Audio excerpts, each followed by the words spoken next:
नमस्कार दोस्तों, स्वागत है आपका हमारे चैनल नोमो बाय दीपक ठाकुर पर। आज हम बात करेंगे चाणक्य नीति के और एक अत्यंत महत्वपूर्ण विचार पर। परिस्थितियों के अनुसार स्वयं को ढालना ही जीवन की सच्ची चतुराई है। जीवन कोई स्थिर यात्रा नहीं है। यह एक निरंतर बदलता हुआ दृश्य है, कभी उजाला, कभी अंधकार, कभी उत्सव तो कभी संघर्ष। इन बदलती परिस्थितियों में अगर कोई व्यक्ति अडिग रहकर केवल अपनी जिद पर चलता है, तो जीवन उसे झुकना सिखा ही देता है। चाणक्य कहते हैं, परिस्थितियों के अनुसार स्वयं को ढालो। ये केवल एक नीति नहीं, बल्कि संपूर्ण जीवन के लिए एक अमूल्य मंत्र है। यह विचार हमें लचीलापन, बुद्धिमत्ता और आत्मसुधार का पाठ पढ़ाता है।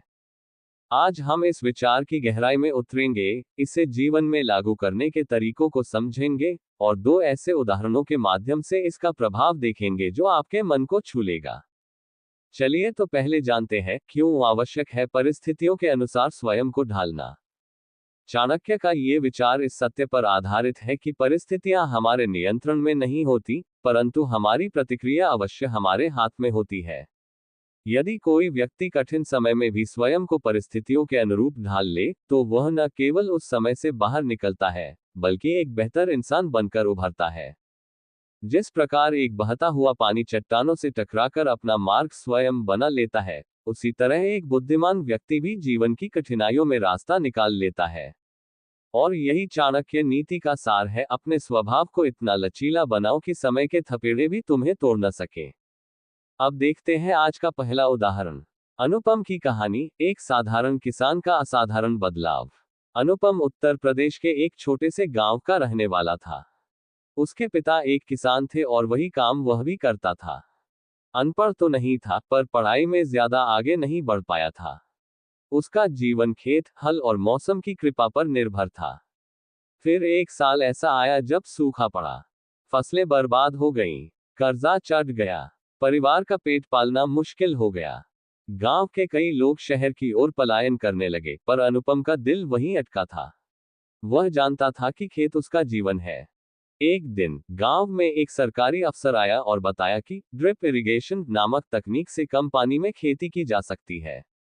गांव के ज्यादातर लोगों ने इसे मजाक में उड़ा दिया, पर अनुपम ने इसे एक अवसर की तरह लिया। उसने न केवल इस तकनीक को सीखा, बल्कि दूसरों को भी सिखाया। वह इंटरनेट पर खेती से जुड़े वीडियोस देखने लगा, मोबाइल से नए नए कृषि उपाय सीखने लगा। उसने जैविक खेती शुरू की और धीरे धीरे उसकी फसलें अन्य किसानों से बेहतर होने लगी। आज अनुपम न केवल एक सफल किसान है, बल्कि अपने गांव के युवाओं को आधुनिक कृषि सिखाने वाला एक प्रेरक व्यक्तित्व भी है। इस कहानी की सीख है, यदि अनुपम ने परिस्थिति के आगे हार मान ली होती, तो उसका जीवन भी बाकी किसानों जैसा संघर्षपूर्ण ही रहता। पर उसने चाणक्य की नीति के अनुसार स्वयं को बदला, सीखा और नई राह चुनी। दूसरा उदाहरण, प्रियंका की कहानी। जब सपने बदलते हैं तो रास्ते भी बदलते हैं। प्रियंका दिल्ली की रहने वाली एक महत्वाकांक्षी युवती थी। उसका सपना था आईएएस बनना। वह दिन रात पढ़ाई करती, कोचिंग जाती, परीक्षा देती और फिर असफल हो जाती। 4 बार वह प्रीलिम्स में फेल हुई। हर बार परिवार और समाज के ताने बढ़ते गए, इतना पढ़कर भी कुछ नहीं कर सकी। एक दिन उसने चुपचाप किताबें बंद की और खुद से पूछा, क्या वाकई मेरी राह यही है? जवाब भीतर से आया, नहीं। उसने अपने भीतर की रुचियों पर ध्यान देना शुरू किया। उसे लेखन, डिजाइनिंग और क्रिएटिव काम पसंद थे। उसने ग्राफिक डिजाइन का कोर्स किया और एक फ्रीलांसर के रूप में काम शुरू किया। धीरे धीरे उसे पहचान मिलने लगी। उसका काम कई स्टार्टअप्स में पसंद किया जाने लगा। आज वह एक सफल डिजाइन स्टूडियो चलाती है, जहां कई लड़कियां उसके साथ काम करती हैं। इस कहानी की सीख है, यदि प्रियंका केवल उस एक सपना के पीछे जिद करती रहती, तो शायद वह आज भी असफलताओं से जूझ रही होती। लेकिन उसने परिस्थितियों को पहचाना, अपने भीतर झांका और एक नई राह चुनी। यही चाणक्य की सच्ची नीति है, बदलाव को स्वीकार करो और स्वयं को ढालो। आइए अब देखें ये कुछ व्यवहारिक सुझाव, परिस्थितियों के अनुसार स्वयं को कैसे ढालें। 1. स्व मूल्यांकन करें। समय समय पर यह जानना जरूरी है कि हमारी वर्तमान राह हमारे लक्ष्य से मिल खा रही है या नहीं। अगर नहीं, तो बदलाव आवश्यक है। 2. सीखने की प्रवृत्ति बनाए रखें। नई परिस्थितियां नए कौशल मांगती हैं। अगर आप सीखते रहेंगे तो कोई भी बदलाव आपके लिए रुकावट नहीं बनेगा। 3. अहंकार को त्यागें। कभी कभी हमारा मैं ऐसा ही हूं वाला रवैया हमारे ही रास्ते में बाधा बनता है। बदलाव के लिए लचीलापन जरूरी है। 4. सकारात्मक सोच रखें। परिस्थितियां हमेशा हमारे पक्ष में नहीं होंगी, परंतु अगर दृष्टिकोण सकारात्मक है तो सबसे खराब हालात में भी आशा की किरण मिल सकती है। 5. दूसरों से प्रेरणा लें। ऐसे लोगों की कहानियां पढ़ें और सुनें जिन्होंने मुश्किल हालात में भी हार नहीं मानी। असल में हम लोग किसी भी प्रकार के बदलाव के लिए तैयार नहीं होते हैं।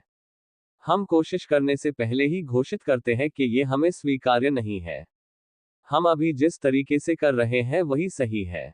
बदलाव से कुछ फायदा नहीं होगा। लेकिन जहां परिस्थितियां के अनुसार बदलाव जरूरी है वहां क्या करें? चलिए अब समझते हैं चाणक्य नीति के अनुसार इस विचार का मूल्य। चाणक्य कहते हैं, समय को समझो और स्वयं को बदलो। चाणक्य केवल राजनीति और कूटनीति के ज्ञाता नहीं थे, वे जीवन के गहरे दार्शनिक भी थे। उनका यह विचार परिस्थितियों के अनुसार स्वयं को ढालो हमें ये सिखाता है कि जीवन स्थायी नहीं है, पर बदलाव में भी सुंदरता है। जब हम इस बदलाव को गले लगाते हैं, तब हम न केवल जीवन के प्रति समर्पित होते हैं, बल्कि अपने आत्मविश्वास को भी मजबूत करते हैं। तो दोस्तों, आज के इस वैचारिक चर्चा का निष्कर्ष क्या है?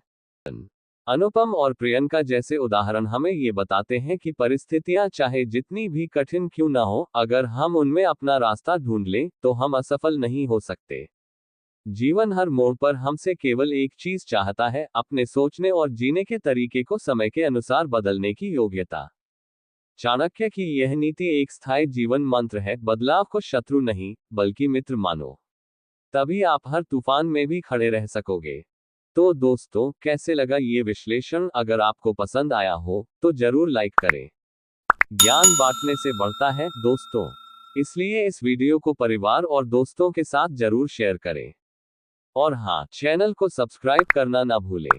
आपका सब्सक्रिप्शन हमें मोटिवेट करता है ऐसी इन्फॉर्मेटिव वीडियो बनाने और प्रस्तुत करने के लिए। साथ साथ बेल आइकन दबाएं ताकि आप हमारे आने वाले वीडियो मिस न करें। चलो तो फिर मिलते हैं अगली वीडियो में एक और चाणक्य नीति के साथ।